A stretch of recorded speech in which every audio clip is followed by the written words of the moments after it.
If you've ever been the family ATM while they treated you like you were broke, hit that like button and subscribe right now. You're not going to want to miss what happened next. My name is Rebecca Hayes, and for 32 years I've been my family's favorite punchline. The daughter who wasted her potential. The sister who never figured things out. The one they stopped inviting to important events because I might embarrass them in front of their wealthy friends. Today, sitting in the planning meeting for the Riverside Children's Foundation annual gala in the conference room of the Hayes Cultural Center, a building that bore my last name for reasons they were about to discover, I was done being invisible. But this story starts 7 years ago when I made a decision that changed everything. The forgotten daughter. I grew up in Boston's Beacon Hill, in a brownstone that screamed old money and older expectations. My father was a prominent surgeon. My mother sat on every charitable board that mattered. And my sister Melissa? Melissa was the golden child, Harvard Law, partnership at a white shoe firm by 35, married to a cardiologist, living in a $4.2 million townhouse in Back Bay. Then there was me. I went to Boston University. I studied nonprofit management, which my father called organized begging. I worked at a community center in Dorchester, came home to my studio apartment in Allston, and spent holidays listening to detailed accounts of Melissa's latest legal victory while my work helping underprivileged kids learn to read went unmentioned. Rebecca's still doing that volunteering thing, Mom would say when friends asked, her tone suggesting I was finger painting with toddlers, not managing a $2 million youth development program. The final straw came at my 30th birthday dinner. Melissa announced she'd been named Rising Star by Massachusetts Lawyers Weekly. Everyone toasted champagne and took photos for her social media. Then my father turned to me. And Rebecca, are you still working with those kids in Dorchester? I was promoted to executive director last month. That's wonderful, honey. Mom patted my hand. It's so important to give back even if it doesn't pay well. Maybe one day you'll be ready for a real career. Across the table, Melissa smiled into her wine glass. That night, I sat in my studio apartment and made a list. Not of grievances, I'd long since stopped keeping score of their dismissals.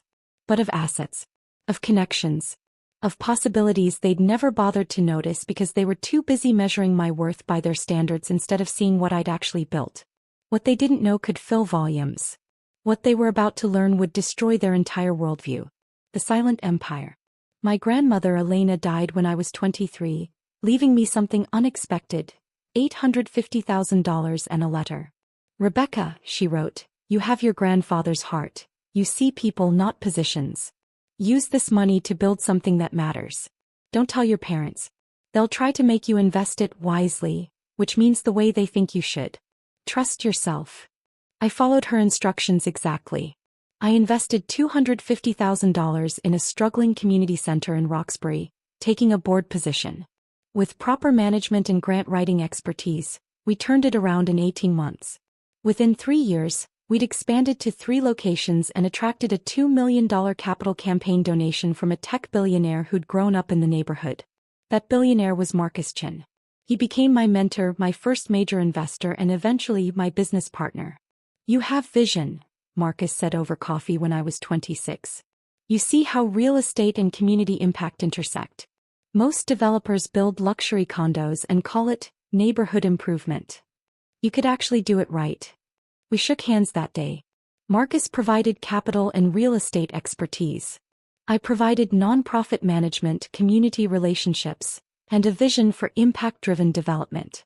The Chin Hayes Foundation was born. For the next 7 years, we bought underutilized properties in transitional Boston neighborhoods. But instead of gentrifying them into oblivion, we developed mixed-use spaces. Affordable housing, community centers, small business incubators, cultural venues. Buildings that served neighborhoods instead of displacing them. We started with a former factory in Roxbury, converting it into 60 affordable apartments plus a 15,000 square foot community center.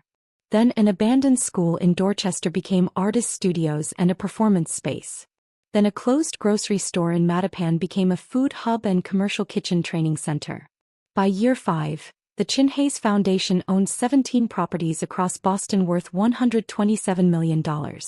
My personal stake, 40%, valued at $50.8 million. By year 7 we'd expanded to Providence and Worcester. 29 properties, Total portfolio value, $218 million. My stake, $87.2 million.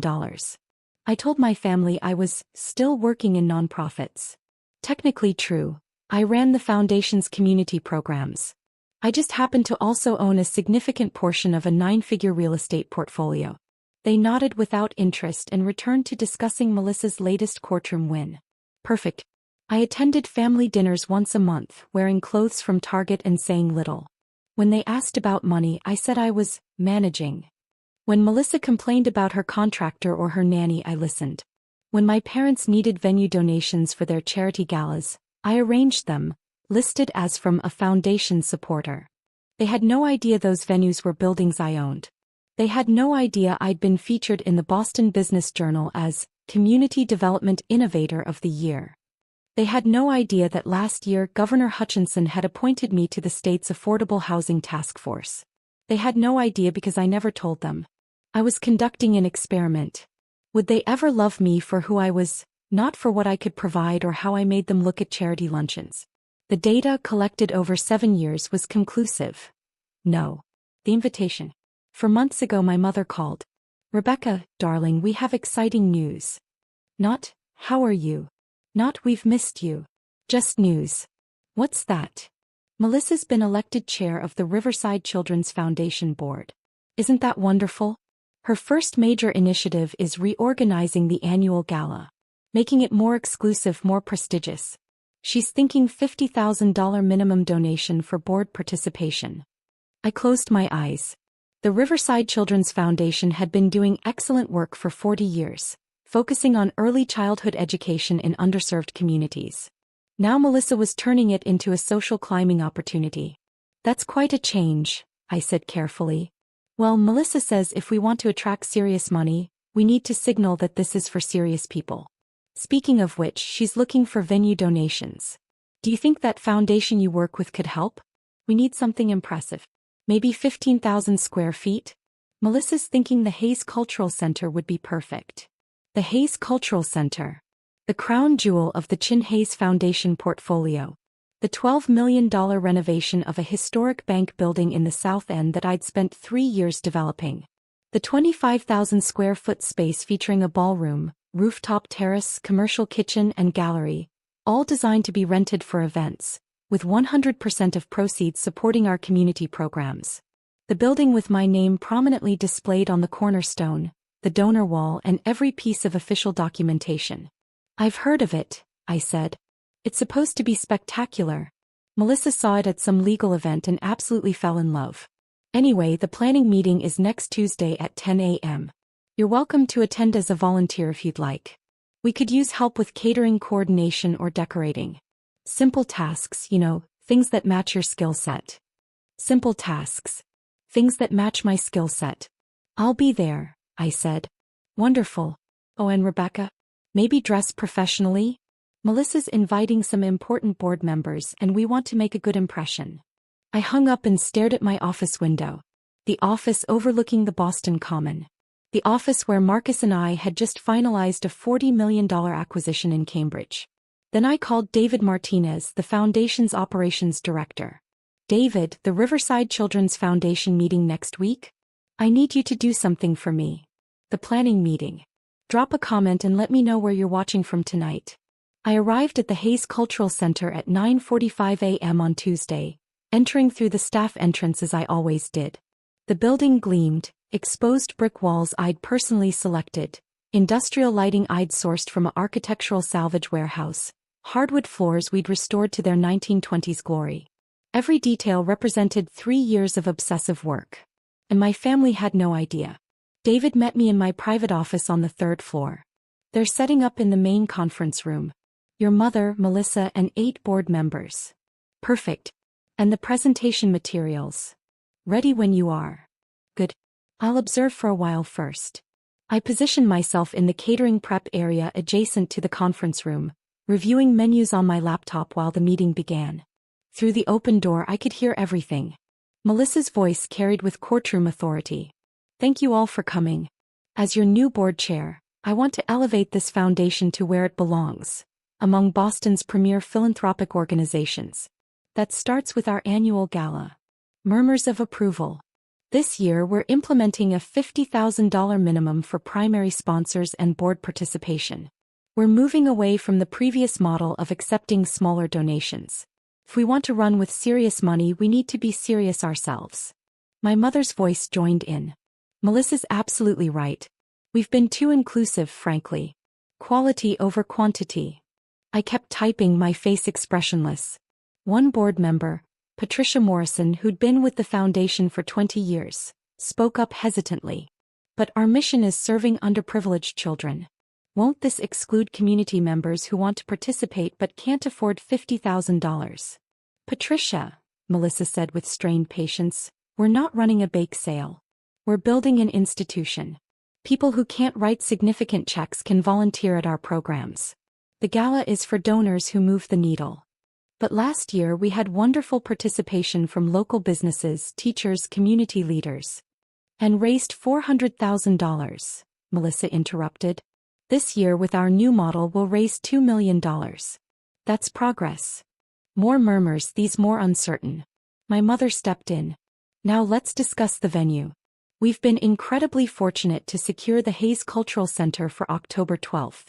It's a stunning space, absolutely perfect for the image we're projecting. I looked up from my laptop. October 12th. They'd booked my building without asking me. David caught my eye from across the room. I shook my head slightly. Not yet. The Hayes Center normally charges $25,000 for full-day rentals, Mom continued, but Melissa negotiated it down to a donation in kind. The foundation that owns it was happy to support our cause. I hadn't approved any such arrangement. But I knew exactly what had happened. Melissa had contacted our events coordinator, used her lawyer charm and our family name, and assumed approval without going through proper channels. Now, Melissa said, let's discuss the invitation list. We're keeping this exclusive. Only confirmed $50,000 plus donors. No guests who might dilute the prestige factor. Patricia spoke again. Melissa, I have to ask, does this include the foundation's staff? The program directors who actually work with the children? Staff can volunteer at the event, Melissa said dismissively. But no, they won't be guests. This is for donors. What about Rebecca? Patricia asked suddenly. Your sister works in community development. Won't she attend? The room went silent. Then Melissa laughed. Rebecca? God no. She's sweet, but she's not exactly in this league. She makes maybe $45,000 a year working at some nonprofit. She couldn't afford a $50,000 donation if she saved for 10 years. Melissa, Mom said, though her tone was gentle, indulgent, that's unkind. But true. Look, I love my sister, but let's be realistic. This gala is for serious donors only. Not people who can't write $50,000 checks. Rebecca can help with setup if she wants. She's good at that kind of thing. Organizing, decorating, simple tasks. My hands stilled on the keyboard. Actually, Patricia said carefully, I've heard Rebecca does impressive work in community development. Didn't she win some kind of award? She got written up in some local newsletter. Melissa waved dismissively. Community organizing stuff. It's fine for what it is, but it's not exactly building wealth or influence. She's found her level and that's okay. Not everyone can be successful in traditional terms. Hit that subscribe button if you've ever been underestimated by your own family, because what happened next changed everything. I closed my laptop, stood up and walked toward the conference room. David saw me coming and moved to intercept, but I shook my head. He stepped aside, though I saw him pull out his phone. I appeared in the conference room doorway. Rebecca. Mom's face lit up with surprised delight. Darling, what are you doing here? Reviewing the catering arrangements, I said calmly. I wanted to make sure everything was perfect for your event. Melissa's smile was patronizing. That's so sweet of you. See everyone? This is what I mean. Rebecca's great at the behind-the-scenes stuff. Supporting roles. I walked to the empty seat at the foot of the conference table and sat down. Actually, I'm here because this is a planning meeting for an event at my building. I like to personally oversee high-profile bookings. Confused silence. Your building. Melissa's smile didn't waver. Rebecca, this is the Hayes Cultural Center. It's owned by some big foundation. You probably just work in their catering department or something. The Chin Hayes Foundation, I said. I'm the co-founder and managing partner. This is my building. The silence deepened. Mom laughed uncertainly. Honey, that's not funny. This is a serious meeting. I'm aware. Which is why I'm confused about how you booked this venue without going through proper approval channels. Melissa's smile finally cracked. This is ridiculous.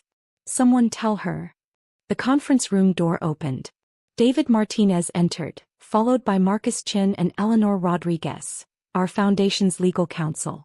Good morning, Marcus said pleasantly. I'm Marcus Chin, co-founder and principal investor of the Chin Hayes Foundation. This is Eleanor Rodriguez, our general counsel, and David Martinez, our operations director. We understand there's been some confusion about venue booking protocols. Patricia Morrison's eyes widened. Marcus Chin? The Marcus Chin? The tech entrepreneur. That's me, Marcus smiled. Though these days I mostly focus on impact-driven real estate development. Alongside my partner Rebecca, of course. We've built quite a portfolio over the past 7 years. Melissa's face had gone pale. This is insane. Rebecca, what kind of prank? Eleanor opened her briefcase and removed a leather folder. Ms. Hayes, the younger Ms. Hayes, I have here the founding documents of the Chin Hayes Foundation, the property deed for this building and current portfolio documentation. Perhaps these will clarify the situation. She slid the documents across the table. The first page showed the foundation's incorporation papers from 7 years ago. Founders, Marcus Chin and Rebecca Elizabeth Hayes. Rebecca's signature. My signature. Clear as day. The second document was the deed for the Hayes Cultural Center. Purchased 4 years ago for $8.2 million. Renovated for an additional $3.8 million. Current assessed value $12 million. Owned by the Chin Hayes Foundation. The third document was our complete portfolio statement, prepared by Deloitte. 29 properties across 3 cities. Total value, $218 million. Ownership structure. Marcus Chin 60%, Rebecca Hayes 40%. My mother's hands trembled as she turned pages. This says you own $87 million in real estate. Give or take, I said quietly. Property values fluctuate. But how? Melissa grabbed the documents. Where did you get the money to? Grandma Elena left me $850,000 when I was 23. I used it as seed capital. Marcus provided additional investment and real estate expertise. I provided community relationships, nonprofit management and development vision. We've built a sustainable model focused on affordable housing and community spaces. Grandma left you money? Mom's voice rose. She never mentioned. She left me a letter too, I said. Told me not to tell you. Said you'd try to control how I invested it. She was right. The room was silent except for pages rustling as board members examined the documents. Patricia Morrison spoke first, her voice awed. You developed the Roxbury Community Hub. And the Dorchester Arts Center. And the Mattapan Food Collective. Those are your projects. Our projects, I gestured to Marcus. Chin Hayes Foundation. It's a partnership. The governor mentioned your work in his State of the Commonwealth address, another board member said. He called you a model for community-centered development. That was you. I nodded. Melissa's face had transitioned from pale to red. This whole time you've been secretly rich? She stopped. While you what? I asked. While you treated me like the family charity case. While you seated me at the kids' table at Thanksgiving because I wasn't important enough for adult conversation. While you uninvited me from your holiday parties because I might embarrass you in front of your lawyer friends. That's not fair, Melissa protested. You never told us you were successful. I shouldn't have had to. My voice stayed level. You should have respected me regardless. You should have valued me for who I was, not for my net worth or social status. But you didn't. Every family dinner, every holiday, every phone call, you made it clear I was less than. Not because I'd actually failed at anything, but because I wasn't successful in the way you define success. Mom reached across the table. Rebecca, we didn't mean. Yes, you did. I pulled out my phone and opened my notes. Should I read some quotes? From this morning's meeting? Rebecca makes maybe $45,000 a year. She couldn't afford a $50,000 donation if she saved for 10 years. She's found her level and that's okay. Not everyone can be successful in traditional terms. Melissa's face crumbled. I didn't know. That's the problem, I said quietly. You didn't know because you never asked. You never cared enough to learn what I actually did. You assumed, and your assumptions reflected how little you thought of me. Eleanor cleared her throat. Ms. Hayes, the elder Ms. Hayes, regarding the venue booking. Our records show your daughter contacted our events coordinator 3 weeks ago, identified herself as a Hayes family member, and verbally confirmed a donation-in-kind booking without going through our standard approval process. Our coordinator, not realizing the family connection to ownership, processed this as approved. However, no such approval was actually granted. So what does that mean? Mom asked weakly. It means, Marcus said, that you don't actually have the venue booked for October 12th. Not unless you go through proper channels and pay our standard rates. Melissa found her voice. But we've already sent save the dates. We've promoted the venue. We can't change locations now. Then I suggest, I said, you go through proper channels. Fill out the booking request. Submit it to our events committee. Pay the $25,000 rental fee plus catering and services. We don't have $25,000 in the budget. Melissa's voice cracked. We were counting on the donation in kind. Then you should have asked the actual owner, I said. Not assumed your family name would open doors. Patricia Morrison spoke carefully. Rebecca, would the Chin Hayes Foundation consider supporting the Riverside Children's Foundation with a venue donation? Your foundation's mission aligns closely with theirs. I met her eyes. She was the only board member who'd questioned Melissa's exclusionary policies, the only one who'd mentioned the foundation's actual mission. Our foundation supports organizations doing meaningful community work, I said. Organizations that center the communities they serve. Organizations that don't implement $50,000 minimum donations that exclude the very people they claim to help. Patricia nodded slowly. I understand. Melissa stood abruptly. This is ridiculous. You're punishing us because you're bitter about some perceived slights. Perceived. I kept my voice quiet, but something in my tone made Melissa stop. Let me tell you what's real, not perceived. I pulled out another folder from my bag. This one hurt to share, but it was necessary. 2 years ago, I applied to join Mom's charitable foundation board. The one she chairs. I thought I could contribute expertise in community development, help refine grant-making strategy. I have a master's degree in nonprofit management and 7 years of experience building successful community programs. I was rejected. I slid a printed email across the table. Mom's email to the board nominating committee. While Rebecca means well, she doesn't have the professional standing or financial capacity we look for in board members. Her work is admirable but not at the level we need. I suggest we decline this application. Mom's face went white. Rebecca, I didn't mean it like that.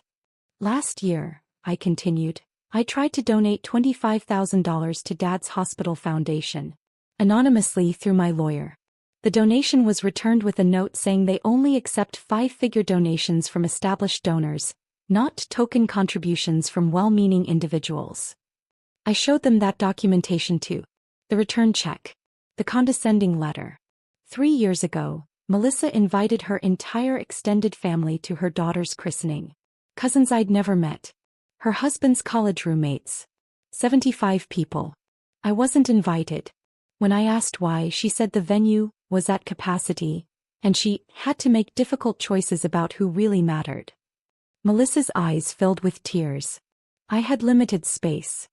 You had space for your husband's dental hygienist, but not your sister. I gathered the documents. These aren't perceived slights. They're a pattern of deliberate exclusion. Of measuring my worth by your standards and finding me lacking. Of treating me like I was too embarrassing, too poor, too unsuccessful to be associated with the Hayes family image. The room was absolutely silent. The truth is, I said quietly, I've spent 7 years building something extraordinary. Not for your approval, I stopped seeking that a long time ago. But to prove to myself that your judgment was wrong. That I had value even if you couldn't see it. I stood up. Marcus and Eleanor stood with me. So here's what happens next, I said. The Riverside Children's Foundation can book this venue through proper channels at standard rates. Or you can find another location. Either way, I'm done providing free venues and donations to organizations run by people who treat me like I'm worthless. Rebecca, please, Mom whispered. Let's talk about this privately. Don't do this in front of the board. Why not? I asked. You had no problem discussing my inadequacies in front of them. You announced to this entire room that I'm not in your league, that I make $45,000 a year, that I'm only good for simple tasks. You've spent years excluding me from family events and opportunities because I embarrassed you. Why should I protect you from the consequences of your own words? Patricia stood. Rebecca, speaking personally, not as a board member but as someone who's watched this foundation lose its way.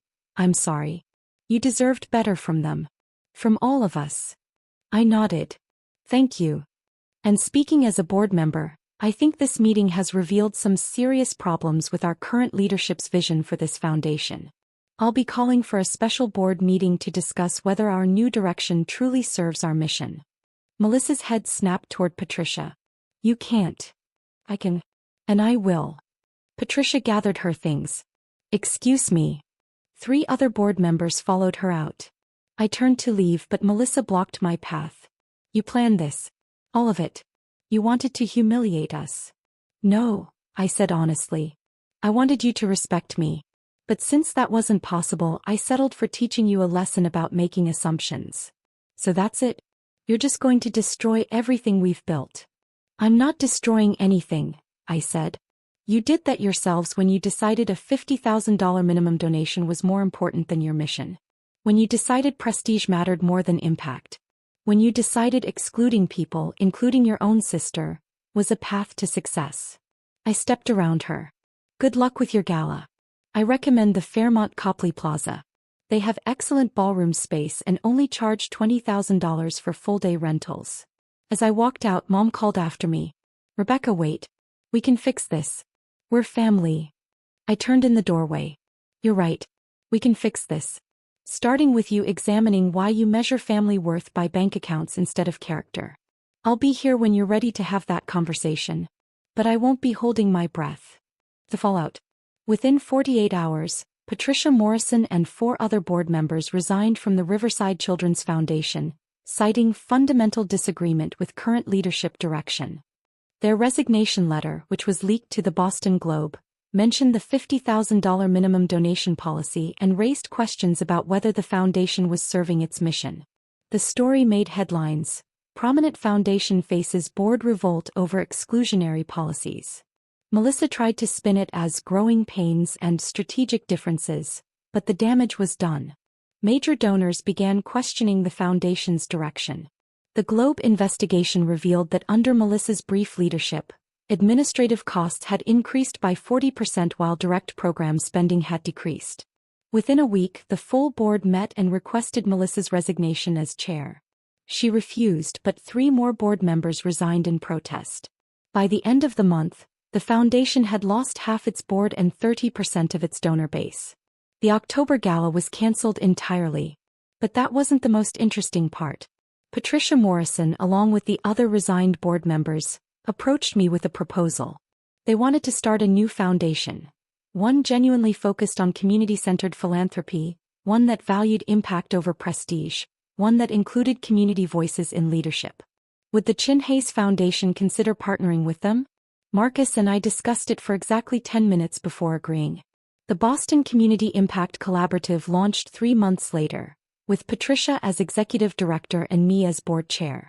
The Chin Hayes Foundation provided $5 million in seed funding and offered our community centers as program spaces.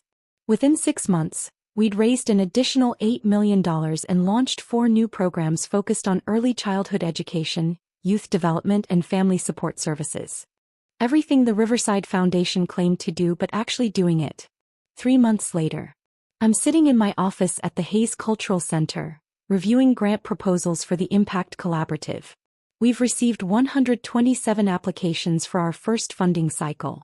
The work is extraordinary, grassroots organizations doing transformative work in their communities with minimal resources. This is what philanthropy should look like. My assistant buzzes. Rebecca, your mother is here. She doesn't have an appointment, but she says it's important. I close my eyes briefly. I haven't spoken to my family since the planning meeting. They've called, texted, emailed. I've responded to none of it. Send her in.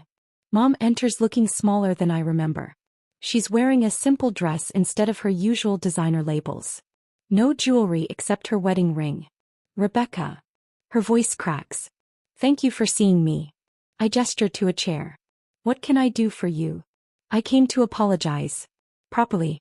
Not with excuses or explanations. Just, I'm sorry. I wait. Your father and I have been doing a lot of thinking since that meeting. Since the Globe article. Since watching Melissa lose her board position and the foundation fall apart. She takes a shaky breath. We've been asking ourselves how we got here. How we raised a daughter who achieved extraordinary things and we had no idea. How we made you feel so worthless that you hid your success from us for 7 years. And what conclusions did you reach? That we failed you. Tears track down her face. That we measured your worth by our standards instead of seeing your actual value. That we were so focused on Melissa's achievements. Achievements we understood, achievements that looked like success to our friends, that we completely dismissed yours. He pulls out a folder. I've been reading about your work. Really reading, not just skimming. The Boston Business Journal profile. The Governor's Task Force reports. The community impact studies. Rebecca, you've helped house over 400 families in affordable units. You've created 15,000 square feet of free community space. You've incubated 73 small businesses owned by people of color. I know, I say quietly. I was there. But we weren't. We should have been celebrating these achievements. We should have been proud. We should have been bragging to everyone about our brilliant daughter who's changing people's lives. Instead, we treated you like you'd failed because you weren't making money the way we understood. I was making money, I point out. You just assumed I wasn't. You're right. We did. She wipes her eyes. I've resigned from 3 of my 4 boards. I can't in good conscience continue chairing organizations focused on helping people when I couldn't even see my own daughter's humanity. That surprises me. Mom. Your father's taking a sabbatical from his hospital foundation leadership. We're both entering family therapy. Separately and together. We need to understand how we became the kind of parents who treated you this way. I study her face. She looks genuine. Broken maybe, but genuine. And Melissa? Mom's face crumples. Melissa's struggling. The foundation board voted to remove her entirely after she tried to sue you for intentional interference with the gala. Her law firm asked her to take a leave of absence because the publicity was affecting their reputation. Marcus filed for divorce last month, citing her refusal to acknowledge any wrongdoing. I feel a pang of something. Not quite sympathy, but not satisfaction either. She's been trying to reach you, Mom continues. She wants to apologize. Does she? Or does she want access to my resources now that she knows I have them? The question hangs in the air. I don't know, Mom admits. I'd like to think she's genuinely remorseful. But I also know my daughter, both my daughters, well enough to know that Melissa struggles with seeing beyond her own needs. It's the most honest thing my mother has ever said about Melissa. What do you want from me? I ask directly. Why are you here? I want to know if there's any possibility of rebuilding a relationship. Not today, maybe not this year. But someday. I want to know if you can ever forgive us. I lean back in my chair. I've already forgiven you. Hope flares in her eyes. But forgiveness doesn't mean reconciliation, I continue gently. It means I've released the anger and hurt. It means I'm not carrying your dismissal with me anymore. It means I've healed from the damage you caused. But it doesn't mean we get to be a family again, Mom finishes quietly. Not the way we were. That family was broken. It was built on hierarchy and judgment and conditional love. I don't want that back. Then what do you want? I consider this carefully. I want honesty. I want you to genuinely examine why you treated me the way you did. Not surface level, we were wrong, but deep understanding of the values that made you dismiss me. I want to see evidence of change, not performed for my benefit but real change in how you interact with the world. How long will that take? I don't know. Maybe years. Maybe never. I meet her eyes. The point isn't to earn your way back into my life. The point is to become better people. Whether or not that leads to reconciliation is secondary. Mom nods slowly. That's fair. More than fair.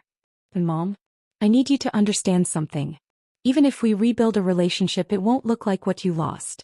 I have a family now. Marcus, Patricia, the Impact Collaborative team, the community leaders I work with. People who valued me when I had nothing, who celebrated my victories, who never measured my worth by my bank account. They're my family. Any relationship with you will exist alongside that, not replacing it. I understand. She stands to leave, then turns back.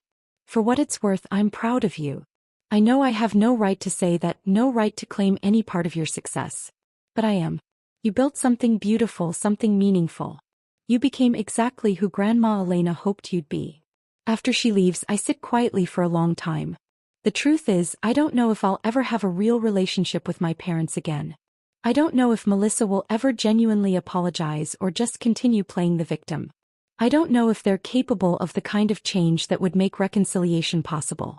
But I do know this: I don't need them anymore. I have a family I chose. I have work that matters. I have proof, $87.2 million worth of proof, that my worth was never defined by their judgment. They taught me the most valuable lesson of all. Sometimes the greatest gift your family can give you is showing you exactly who not to be. If you've ever had to cut off toxic family to save yourself, tell me your story in the comments. What would you have done in my position? Does any of this feel familiar? The Hayes Cultural Center stands as a monument not to revenge but to resilience.